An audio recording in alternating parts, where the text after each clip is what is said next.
the Patriots Drive podcast. We are all Patriots. Where we discuss, analyze, and answer questions to all things happening in the NFL and with our New England Patriots. Now, here's your host, Cole Kelly. Let's go!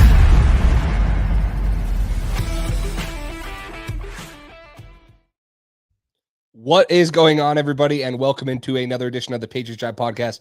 Got a special guest, Alex Barth, here. You guys should all know him following the Patriots. Obviously does great work covering them. He just did this on his channel, and so we are going to bring it back here. We got a little mock draft with a will that will cause some chaos, but excited to get into this. How are you doing today, Alex?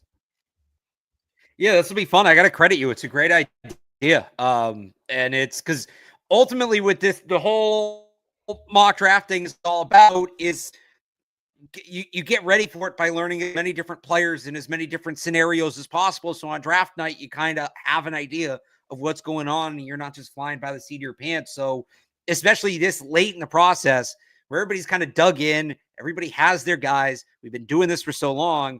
It forces you to go outside of that and look at some players you might not look at or some trades you might not look at. So it's a ton of fun. And like I said, I just did two on Patriots Beat, but this is good. Like, it doesn't feel repetitive because I'm sure, hopefully, we get some different spins than me and Brian just got.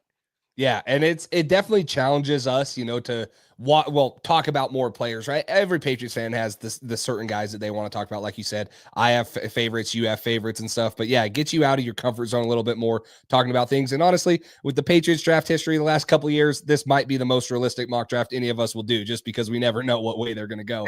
Obviously, with new leadership, that might change a little bit, but we're going to pull up the will. So if you guys aren't familiar with this, if you haven't seen us do it before or seen Alex and them do it before, we have a couple different things on the will. So we have take a SEC player. We have a trade down, best player available. The chat can choose, you guys listening. I have a option, the Big Ten player, an offense or a defensive player.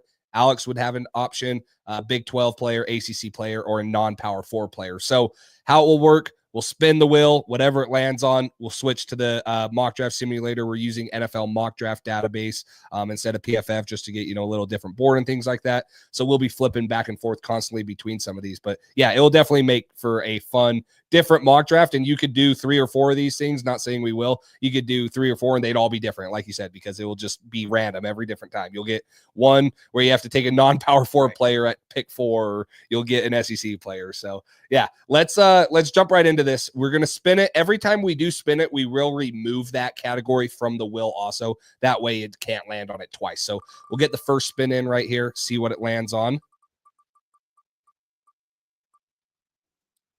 Looks like it's going to be a defensive player.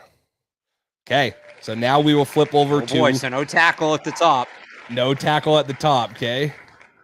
Let's see. I got to remove, add. Whoa, there we that go. Was an interesting top 3.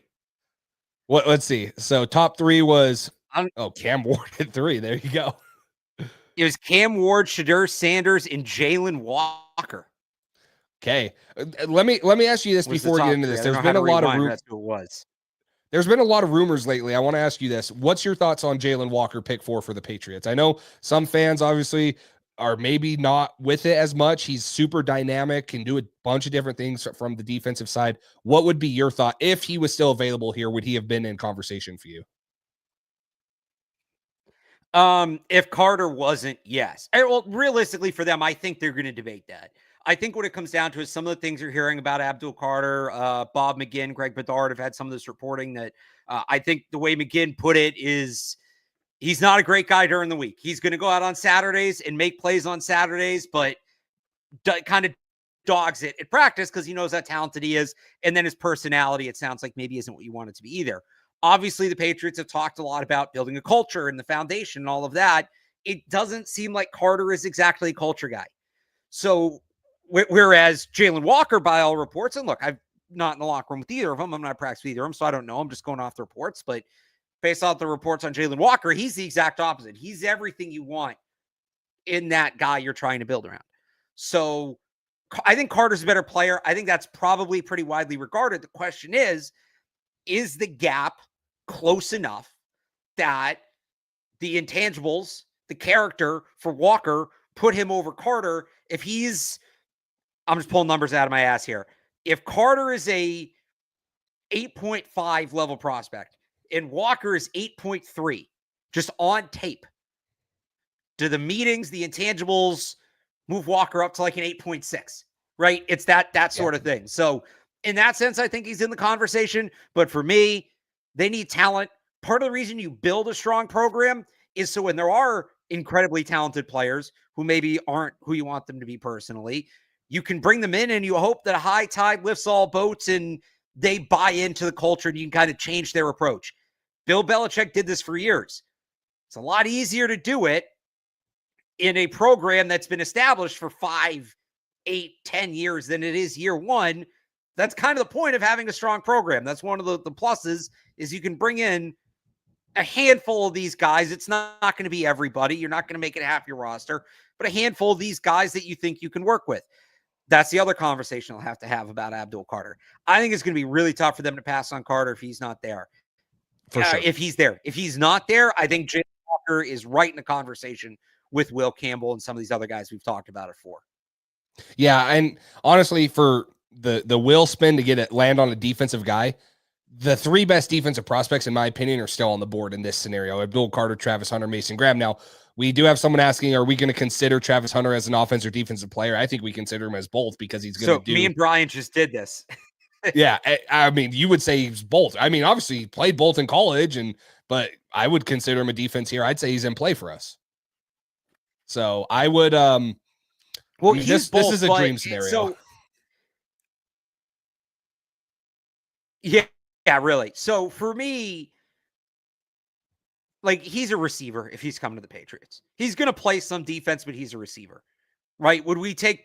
I was going to say Marcus Jones, but he does play defense, like the inverse of that, right? Yeah. I like your show, right? We can take him.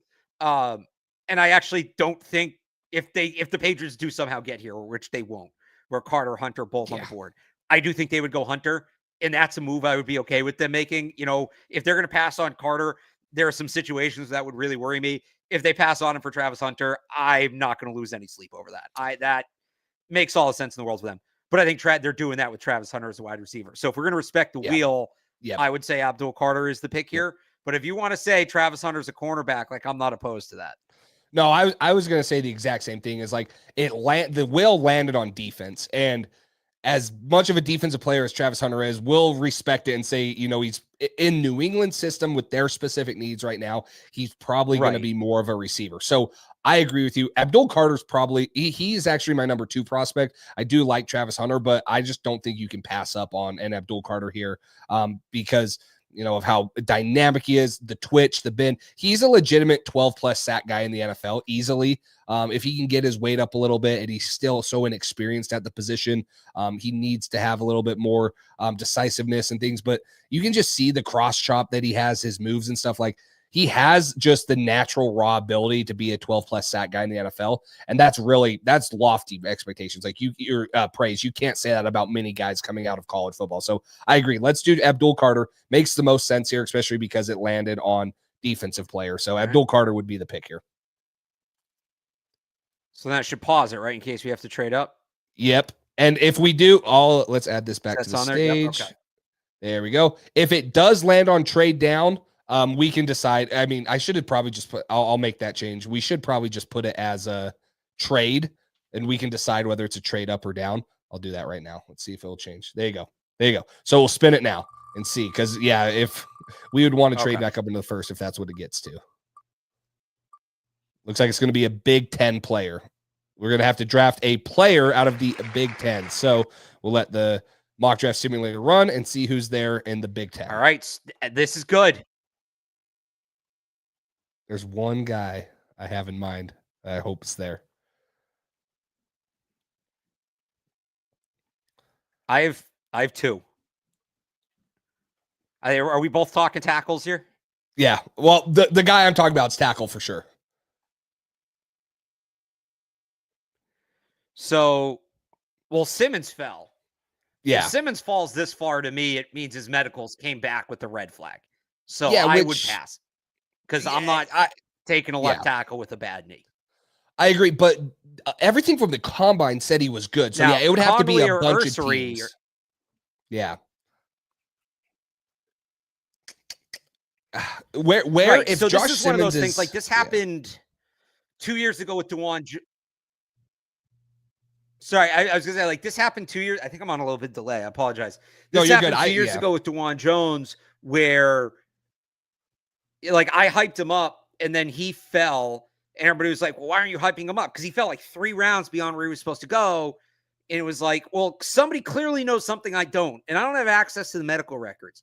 And Nakobe Dean's another one. Nobody knew Nakobe Dean had a shoulder injury. Everybody was projecting him in the first round. He goes on day 3. It doesn't come out until after the draft. So my guess is if Josh Simmons fell this far, there was a red flag in his medicals.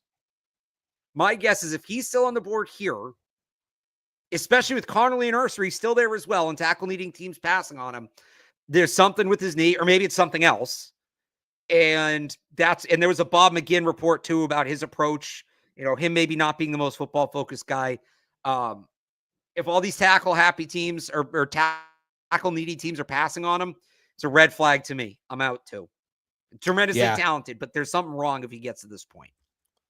For sure. Sorry. Yeah. I don't know what the delay is. I don't know if that's on me or you. So sorry about that. We'll get it figured out and stuff. But, I agree that Josh Simmons has the talent in the world. If he would have played all 12 games, he might have been pushing for offensive tackle number 1 in this class. I don't know.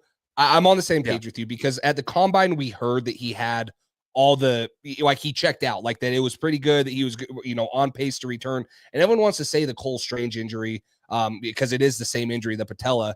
But I think the Cole Strange injury, there was a setback, if I'm not mistaken, in his recovery process. And we haven't heard that yet from Josh Simmons. So let's go with the scenario, like you said, that Josh Simmons didn't pass a bunch of teams' medicals when they had him on their top 30 visits and stuff.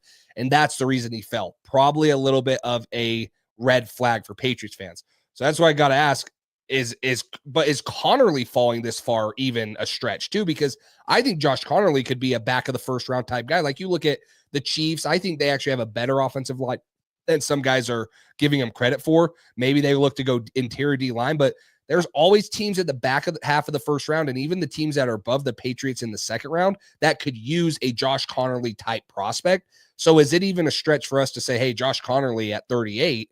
Because he might, in my opinion, he could be gone too. So I think so, especially in this scenario of Simmons falls. I don't think it's unrealistic. I think this is his floor. But you look at the Jets at 7 need a tackle. The Dolphins at 13 need a tackle. The Niners at 11 are a realistic tackle team.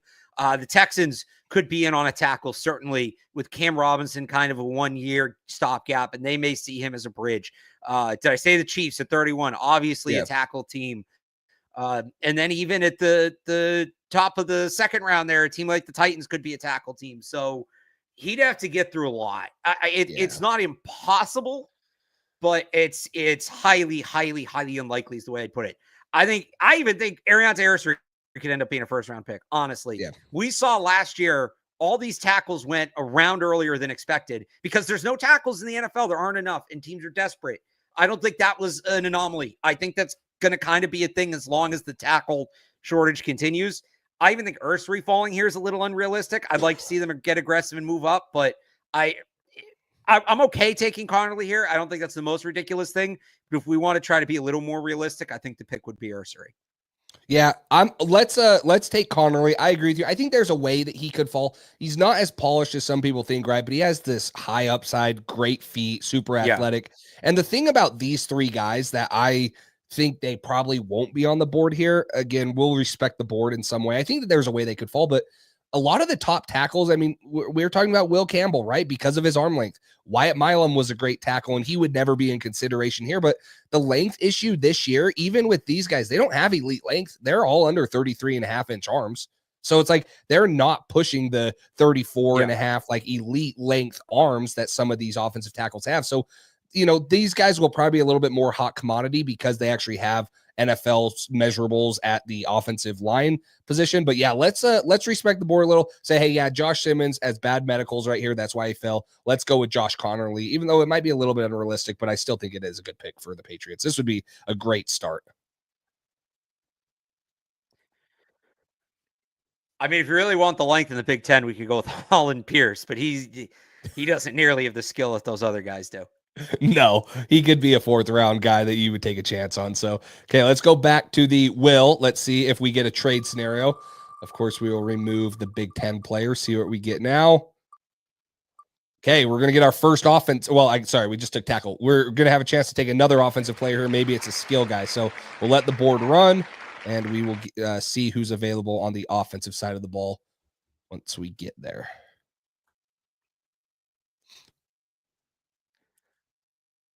Let's see. Tyler Booker went late. This is so different than the PFF one. And this is why use multiple simulators. If you're only on PFF, change the sliders. Like, you want to get different looks. That's the whole point of this time of year. This is a very different look. Wow. All right. Who do we got for offensive players here? We're not going to take Isaiah Bond. No, please no. Jalen Royals, Savion I like Williams, Royals. Kyle Williams. Yep. No to which one of those? I don't like your hard no. Is it Savion or Kyle Williams?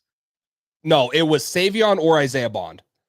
Because in my opinion, I'm not a huge Savion fan just because I think that he's very limited in what he can do. He's not the best route runner. Everyone is enamored by him because of how dynamic he is. Everyone wants to say Deebo Samuel, right? That's how he can be, take wildcat snaps, get fly sweeps and stuff.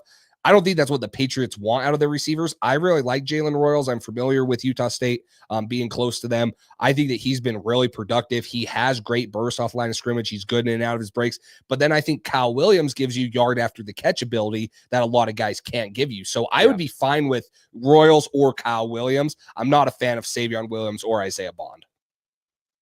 So I've compared Savion Williams in a way to Joe Milton. I called Joe Milton last year the most exciting player in the draft. And exciting doesn't mean best, but exciting.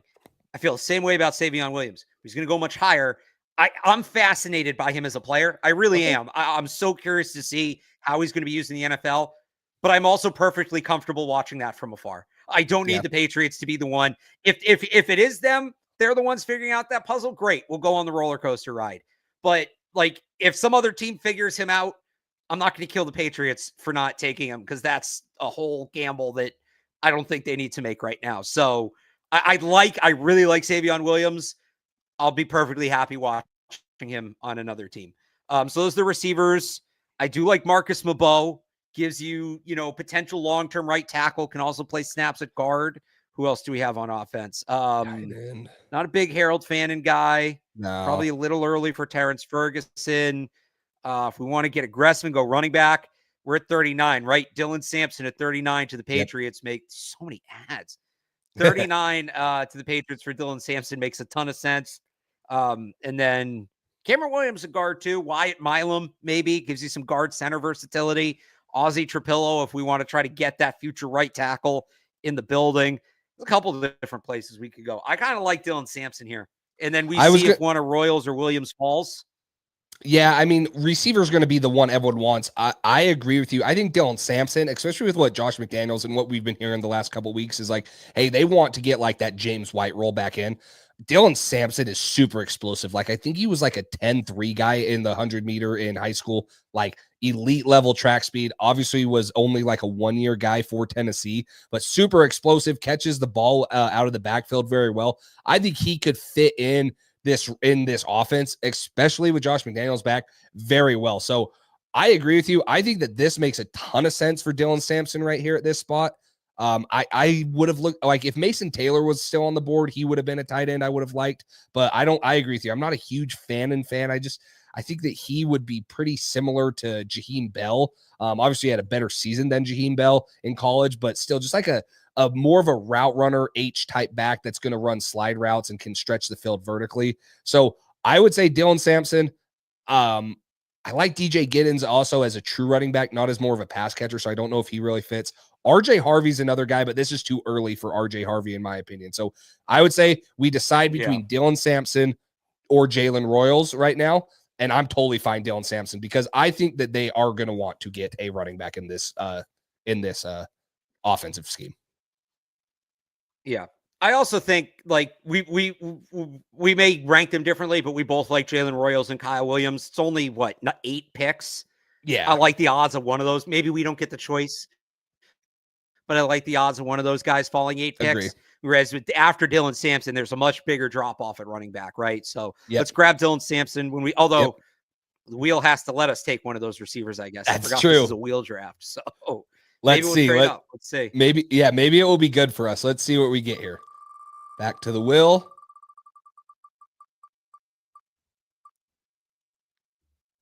It's going to give us chat. So the chat is going to be able to choose this. There's only 8 of you guys in here. There's a couple of you guys that will definitely respond, though. So let's roll the wheel and see what the chat wants to choose. I guess we already did roll the wheel. Get to the pick, I should say. Paper Wave says Marcus Yarns. Yeah. Don't troll us, guys. Don't troll us. Yeah, we had a lot of Marcus Yarns people.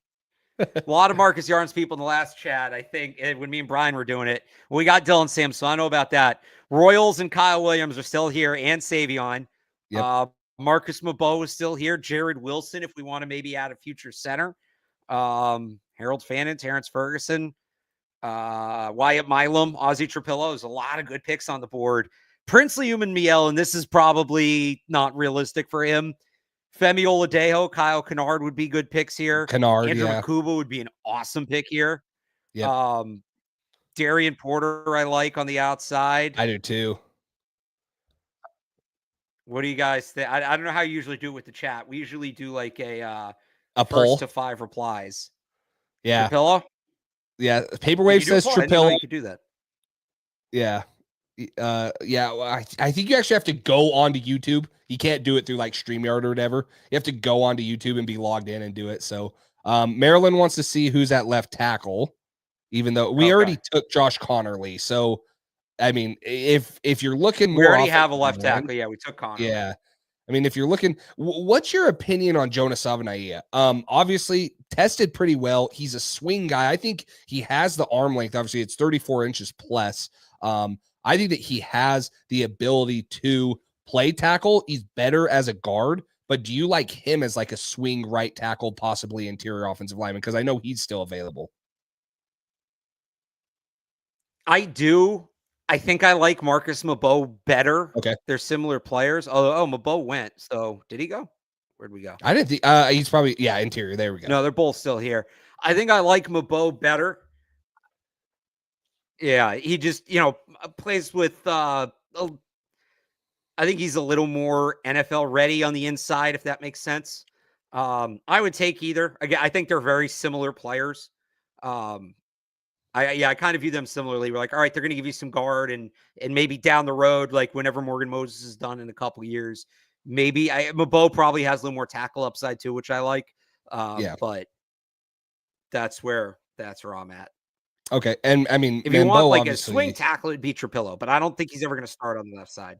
Yeah. I think Mbo is ridiculously athletic. Like if you can figure out a way to get him out in space, screen games, like stuff like that, like how his movement and stuff in his film, it's absolutely crazy. So I'd be fine taking either of those guys. I do like Savanaia too.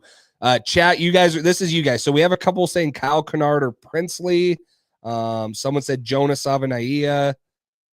Jonah Membu is I think not, it's probably late Membo for Princely, but yeah, respect the board a little. Let's see. Kyle Kennard just makes a ton of sense though. Maryland says tight end. Are there any, I mean, tight ends? I know we just looked at them. What's the tight end board? Fannin, right? Terrence Ferguson or Gunnar Helm wouldn't be bad picks here. I like Gunnar Helm better than those two. Yep, I do too. I agree. I like Gunnar Helm. I think he provides just a little bit more inline ability, but I think that he's really slippery with the ball in his hands. Terrence Ferguson, speed threat, can stretch the field. Gabe Pat says wide receiver.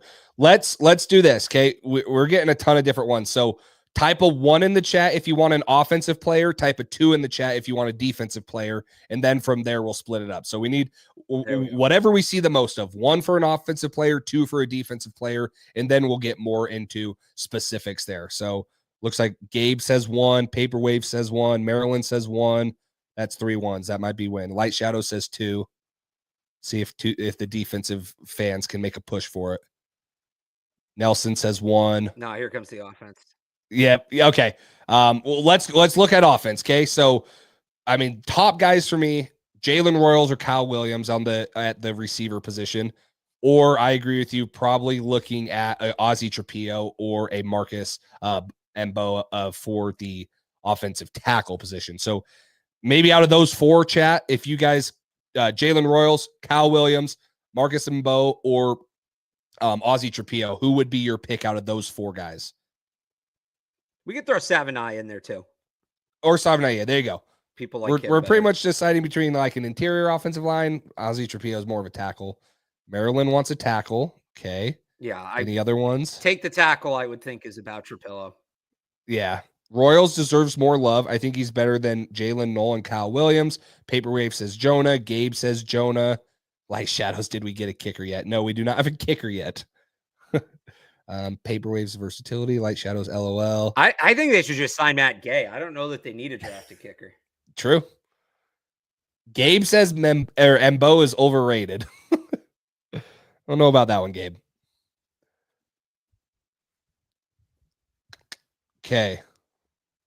We are currently Maryland. What tackle do you want us to take? Is it Ozzie Trapillo? Because you might be the deciding vote. Because we have 2 for Jonas Savanaia right now, 1 for Marcus Membo. Or sorry, not Membu. Sorry, I'm saying that wrong. So who's going to be the deciding one here? Yeah, she just said yes. Let's take Savanaia. That's who we got the most votes for. Savanaia is going to be the pick here. Okay. Let's take Savanaia. Yeah, and I All get what you're saying about Marcus Membo, because I do think that he is more of he athletically is everything that you want in an offensive lineman. He played tackle. I probably would play him more at guard, but I think Savanaia has a little bit more positional versatility in the NFL. So either one of those guys I wouldn't be mad with. I've taken those guys as high as the second round. So if they were to be here, with the pick we got for Matthew Judon, would be obviously great. So that's a pretty good, I mean, that solves a lot of offensive line issues right there, though, right? Josh Connerly, you're hoping can be a starting left tackle. Jonas Savanaia now comes in and he can be a guard or a tackle, can be a very good option. So I like that pick there. Let's go back to the wheel here. See what we're going to get next for our 4th round pick here. ACC player. Looks like it's going to be an ACC player. All right. No trades so far. Okay, let's see who's available from the ACC once we get there. Things moving a little slow. This has been testing my computer all night. Let's see here.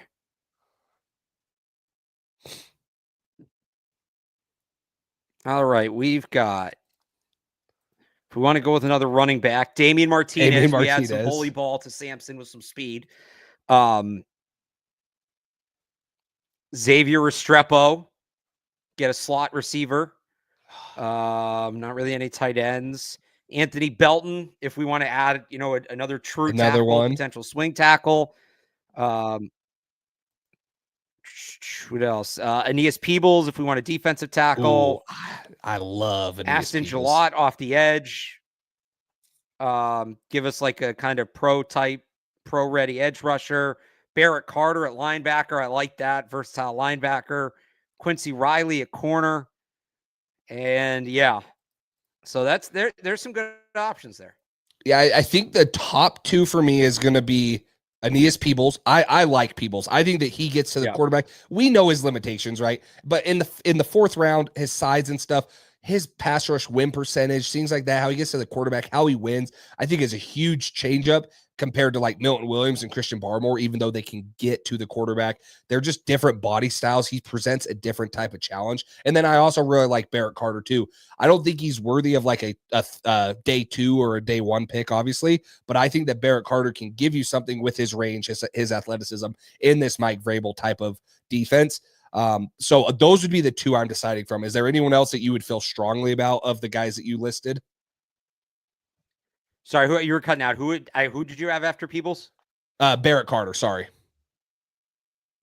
Barrett Carter. Yeah, I really like Barrett Carter. I would say for me, it's Barrett Carter or Xavier Restrepo? Do we get Drake May like a volume weapon, somebody who maybe is a little bit like Josh Downs? I'd be between those two. I like the idea of Damian Martinez too, but I don't think they're going to get that aggressive at running back.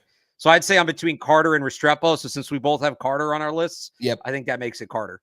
Yeah. Let me ask you a quick question about Restrepo. Linebacker. I like him. Yeah. Let me ask you a question about Restrepo. Obviously, the 40-yard dash is what everyone's going to be talking about, but do you think he's similar to what like a Pop Douglas is going to bring to the offense with Josh McDaniels? The slot receiver is always a huge, part of the offense, but do you believe Restrepo is that much better than than Pop Douglas? Well, I think they play different roles. I don't think there is a lot of overlap. Everybody wants to paint Pop Douglas into that Edelman Welker role because he's like small and quick, but that role, you have to be able to be fed 120 targets in a season. And Pop, I don't think is the build for it. Like he's just not, he gets hurt a lot. He's just not like thick enough. He doesn't have the mass on him to take that many hits. I put him more in like the Danny Amendola, Chris Hogan role, where those guys like are thought of as slot receivers, especially Amendola, but Amendola is more vertical. People don't understand how fast Danny Amendola was. I mean, he lined up in the slot, but he played a more vertical role. He wasn't doing a ton of that underneath stuff.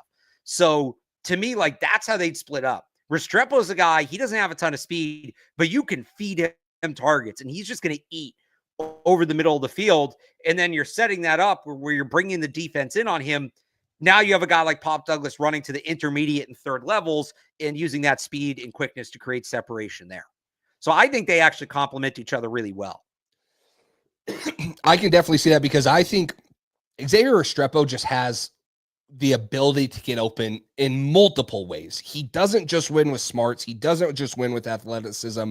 He gets open in any way possible, and he's so smart. He's tough as nails over the middle of the field. So I agree. I see that a lot as everyone's like, Demario Douglas is this slot guy, and I think he's probably – I don't think he's limited to the slot. That might be where his best football's played at, but I agree. He's not as thick as Xavier Restrepo. Restrepo's he's a thick sucker. Like he's built well. He can withstand hits. He can withstand the physicality of the NFL. So I would probably agree with you there. But let's move on. Let's go back to the will. Got a couple more picks here. We'll remove that one. So we'll see what we got to do here. Looks like it's going to be a Big 12 player. Still no trades. So we'll let this roll. All this will be that. Yep. Now we are in the 5th round. And we will see who we get here. Big 12 player. And we just took a linebacker. Oh, no, Oklahoma's not the Big 12 anymore. I was going to say Danny Stutzman, but we can count them. Once a member, always a member. Let's see. It's a long wait. It's going to be a long wait till the next one. Yep. So this is where I think you start talking quarterbacks, but there really are no Big 12 quarterbacks here. I mean, if we want it's speed, but if we want to double up on running backs, RJ Harvey's still here. Love RJ. Ollie Gordon, if we want to add some power at running back. Jalen Travis, Logan Brown at tackle. On the interior, Caleb Rogers, Jalen Conyers at tight end from the Big 12. Except for Big 12 receivers. Not a ton. Kobe Hudson, it's probably early. Yeah. Edge guys. Tyler Beatty, right? BYU's in the Big 12 now. BYU's Big 12, yep. Yep. Junior Tafuna is another one, but it might be early. Nick Martin's an interesting one at linebacker. Just total untapped potential. Kobe Bryant can give you some inside out. Yeah. I've seen him compared to Jack Jones. Not much at safety. I kind of like Kobe Bryant. They could use some depth at both cornerback spots. He'll give it to you in both spots. It's just solid backup. Yeah. And I mean, Carlton Davis, Christian Gonzalez are going to be great, but they can't take every snap. What if someone goes down with an injury? Knock on wood, right? Like we're not saying that, but yeah, depth. I love Marcus Jones, but I think that you could, have someone that might be able to push him or potentially play in 4 corner sets. So, yeah, I think Kobe Bryant, out of all the guys that we just listed out of the Big 12, probably makes the most sense right here. Was once projected to be like a 2nd or 1st round pick. I'm with you on that. But, yeah, I would say Kobe Bryant. Speaking of, it's not Big 12 anyway, and Denzel Burke is there. All right, Kobe Bryant it is. There we go. Okay. See what we're 3 left, I think. Yep, 3 left, and we have 6 on the board left. Yep, 6 options. Yep. SEC. Josh, we just got all the conferences out of the way. There we go. Okay, SEC player now.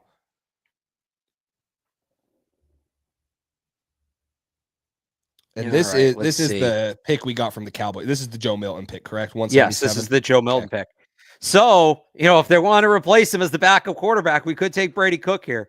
Who else we got? We still haven't taken. Oh, I know who we should take here if he's here. Yeah, we still haven't taken a receiver. Dante Thornton. So he's a fast guy named Thornton. Don't freak out because first of all, he's bigger, 6'3", I think, right? 6'3", 6'4", 205 pounds. He's got size. He's very fast. He only runs 4 routes, but he runs them all very well. And basically what he's going to do is he's going to line up at the X and he's going to run go balls and he's going to keep the defense honest on the go balls. It's a role Demir Bird played for them. It's a role Nelson Aguilar played for them. I know neither of those guys are great, but if you get that guy in the 5th round, excellent. And if the defense is really cheating on him playing deep, he can run a hitch and a slant and burn him underneath and take it for after the catch. Hardly fixes all their problems at wide receiver. Still probably talking about a guy in the 1st round next year, but they need speed. They need an X. He does both. And unlike the last guy named Thornton, we're taking him 121 picks later. So there's a lot less risk. Are there any big wide receivers with the name Harry left in the comments? Yeah, we might be able to find one. Dante Thornton here makes a lot of sense. So I'm not gonna lie, I haven't watched enough of Thornton. I've watched Isaac Thornton here. We can see who else. But I've watched a ton of Isaac. It's Tesla, right? Tesla, whatever. I like him too. Another bigger 4'4" guy. Tesla. Jeez, Elon Musk should sue him or sue his parents for that. But 6'3" and 5'8". Yeah. 214. He jumped almost 40 inches, had a 10.9. So I'm interested. Do you really? Because the Arkansas wide receiver is getting a ton of hype too. Is, in your opinion, Thornton that much better than him? He's that much better. So I think Tesla is better. I actually didn't see he was there. I don't think he's still going to be there at this point. I don't think it's disrespecting the board. I just wasn't expecting to see him there. He's fast. He's primarily a slot player. Thornton is like an X. And he also, Tesla ran, I think, a 4.44. Yep. Dante Thornton ran a 4.3 flat. This is a different kind of speed. Yeah. Yeah. This is, I like Tesla, and Tesla is a pure deep guy too. Like he's not going to do a lot underneath either.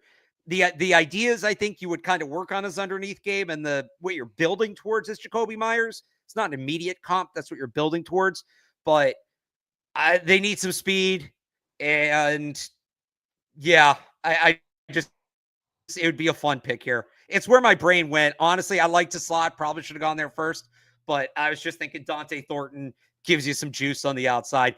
It might not work. He might suck. At 171, I think he's worth the risk.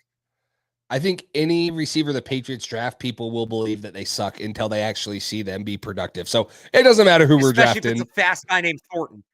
They're not going to like it. So I agree.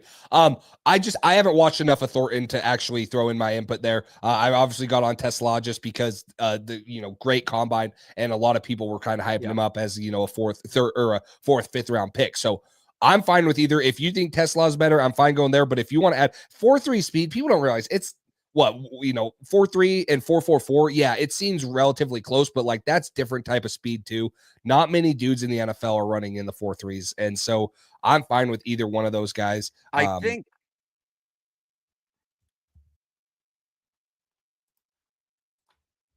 the other thing I want to see too, real quick, that I would just add to the speed conversation, if my computer can handle it right now.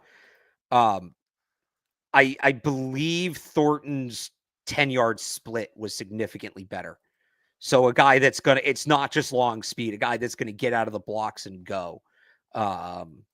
Thornton, yeah, this thing is, I can pull it up for you, chugging along. But yeah, I think Thornton has better acceleration too, which kind of changes the conversation. Let's see. Here we go. All right. Thornton was a 4.51. Or sorry, one. Oh no, they both ran a 1.51. Okay, they both had the same 10-yard split. Yeah. So, But yeah, I'd go Thornton here. Okay, let's do it. I trust you. Let's do it. All right. Okay, there we go. We will flip back We'll over get to slip back over, see what we get here.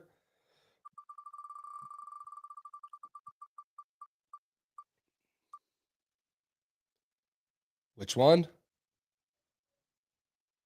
Okay, looks like it'll be Jace pick. So I'll get to make this pick here. We'll see how the board lines up. All right. So Abdul Carter, Josh Connerly, Dylan Sampson, Jonas Savanaia, Barrett Carter, Kobe Bryant, Dante Thornton. We'll see where the board lands here with the 6th round pick for the Patriots. So we don't have we haven't taken a tight end. We haven't taken a center. What else? Safety. Tight end, yeah. center, safety, slot receiver, quarterback. Those would be the positions or if you think they'll double up at tackle or double up at edge. Oh, we don't have a defensive tackle either. Yeah, no so interior. There's a couple. All right, here we go. Quarterback, you got Curtis Rourke, Max Brosmer, Brady Cook. Running back, Khalil Mullings, Jaquavius Marks, LaQuint Allen, Marcus Yarns. A lot of running back talent on the board. Wide receiver, we could double up and get to slide and get a lot of size and speed, and they can be on the field together. Chimeri Dike, Ricky White, special teams ace Ricky White, blocked 4 punts last year on his own. Aronde Gadsden, Jake Brittingstool. This feels unrealistic for Brittingstool tight end. CJ Dupree, you want that fullback. Robbie Oots is on the board. At tackle, Xavier Truss is kind of a combo tackle guard. You want to go size. Christian Lichtenhand from Oregon State is freaking huge. It looks like Carson Vincent went. He's usually my tackle here. Jonah Gray, little center guard flexibility from him. Wow, a lot of the linemen went. Cooper Mays is a center. I'll give you some center snaps. Defensive line, who do we got? Cam Jackson. I really like Cam Jackson. Big athlete. A couple of run stoppers. Ty Hamilton, Nas Stackhouse are in there. Thor Griffin, local guy on the board. Joseph Evans, another run stopper on the board. I just want to see if they have Desmond Watson, all 464 pounds of him. Jeez. On the edge, Jaw Joyner, Kymon Rucker, very experienced player, is on the board at linebacker. Nick Martin, very interesting player, had an amazing 2023, but really hasn't played outside of that. He was hurt for most of last year. Sean Dolak, hyper productive at Buffalo. Kareem Reed, that's a Vrabel guy. Play linebacker, edge, special teams. Bilal Cohn, a little bit of a sleeper at corner. Give you some snaps on the outside. Safety, Hunter Wohler, special teams guy. Mac McWilliams, slot corner safety. Reminds me a little of Jonathan Jones. Dante Trader can play some deep safety. And maybe you want to go kicker too. I think all the kickers are still here. So that's the board for you. That's who's there.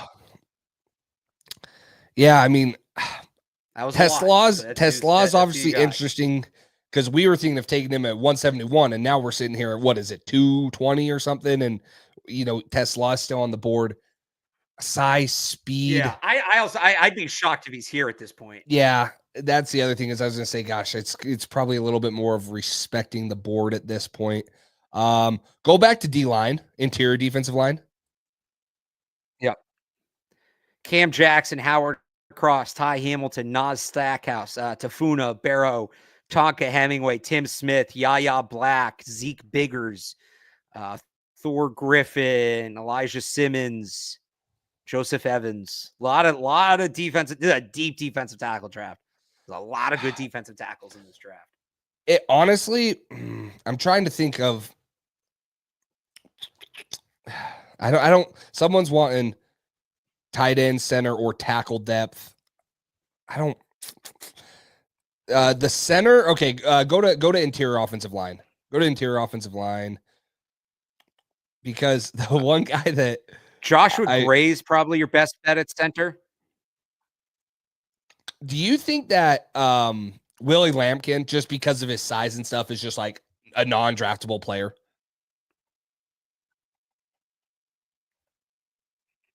So I think he's draftable. I'm drafting him as a fullback because he's like really athletic. I'm trying to turn him into Patrick Ricard.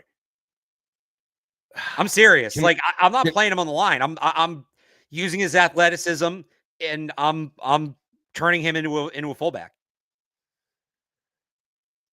Because I mean, Speaking obviously, of which, I think Robbie Utes is probably still here too. I'm trying to. Why won't this pull up for me? What are you trying to find? I'm just trying to pull up Willie Lampkin because I know he played.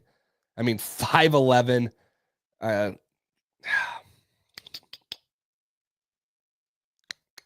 He mostly played guard. He's got to be able to snap it.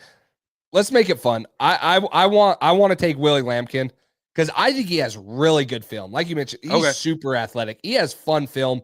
Worst case scenario, he's 5'11", 290. Maybe you could say, hey, let's get you down to 270 and we'll give you a couple goal line carries and stuff and make you into a short yards goal line running back. But worst case scenario, I do think you could probably get some center capability out of him if he can learn how to snap, which I'm guessing if he's 5'11", which he is, he's legitimately, he's going to be one of the shortest guys ever drafted.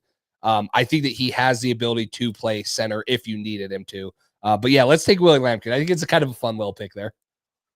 All right, Willie Lampkin. And then I think we got one more, 238. Last spin of the wheel here is going to be a non-power 4. That's perfect. Perfect for the last pick. So non-power 4, or I mean, we can use FCS too. Yep. Yeah. So, okay, let's see. This is going to test the knowledge here a little bit. Oh, we could take Taylor Elgersma to be that project quarterback. Could get Marcus Yarns. Marcus Yarns. Probably disrespecting the board for him. We didn't get a slot receiver ever, did we? No. Efton Chisholm from Eastern Washington. You probably know a thing or two about this guy. You probably speak about him better than I can. The other one I want to ask you about, and he's a quarterback, and this might sound really familiar. Did you see Tommy Mellott out of Montana State's pro day? Yeah, that's another guy that can. Yeah, I did. I like Chisholm better in that role just because he's done it. I think we can put Garrett Green in that conversation as well. Yeah, he's another. Like I've seen some people be like, draft Tommy Mellott. He can be the third quarterback and a receiver. I think you have to pick a position. I don't think you can do what they did with Malik Cunningham. But yeah, you can get him as a UDFA. I wouldn't draft him, but they could get Tommy Mellott as a UDFA and turn him into a receiver. Absolutely. And he's going to be a punt returner, worst case scenario. Guys, I mean, he was like a 4.3 940, 41-inch vert, ridiculous. This guy, I mean, and Montana State ran like a 2-quarterback system. We played him in 2022 and 2023. We luckily didn't play him this year when they went to the national championship. But like the creativity they do with this guy, arcing tight ends, getting guys on the perimeter like tackles and stuff, and him just outrunning and out-athleting people, a dude from Butte, Montana. I like Tommy a lot, but I do agree with you. A slot receiver, Efton Chisholm, super effective. Everyone's going to say, oh, he's come from Eastern Washington. He's going to be like Cooper Kupp and stuff. Okay, that's a little lofty expectations, but productive, super smart, great route runner. I would probably lean Efton Chisholm too, because I do agree Tommy Mellott probably could be a priority UDFA. You could get him in, special teams value, figure out a spot for him. Similar to Julian Edelman. I don't want to say Julian Edelman because it does sound cliche, but right, like they didn't know where to put Julian Edelman, and then he made his way on as a special teamer because he had, electricity in the or some juice in the return game. So yeah, I would lean Efton Chisholm here as them, but I know that we haven't even looked at group of 5 guys, so there might be more. But yeah, Efton Chisholm, FCS guy, slot receiver, super good. I just kind of looked through. There aren't a ton. If we want to double up a tackle, Gerard Christian Lichtenhan is a big guy. That's kind of it, but he's a big guy. The one other guy that stands out to me is Sean Dolak from Buffalo.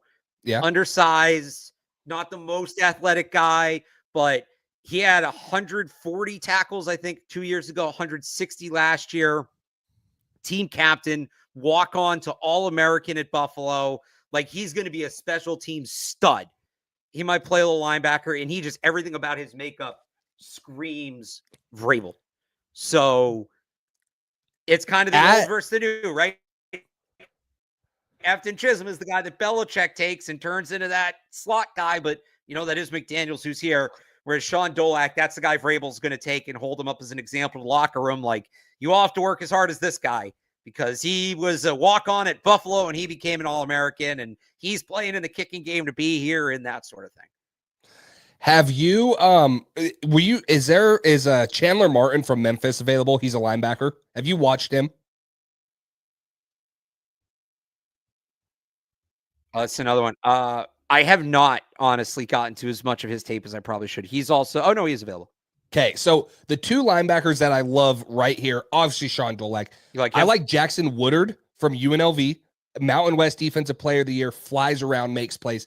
I encourage you to go watch Chandler Martin. The dude that sounds bad. He creates havoc. He is freaking hair on fire, shooting gaps, 17 TFLs on the year, just a playmaker.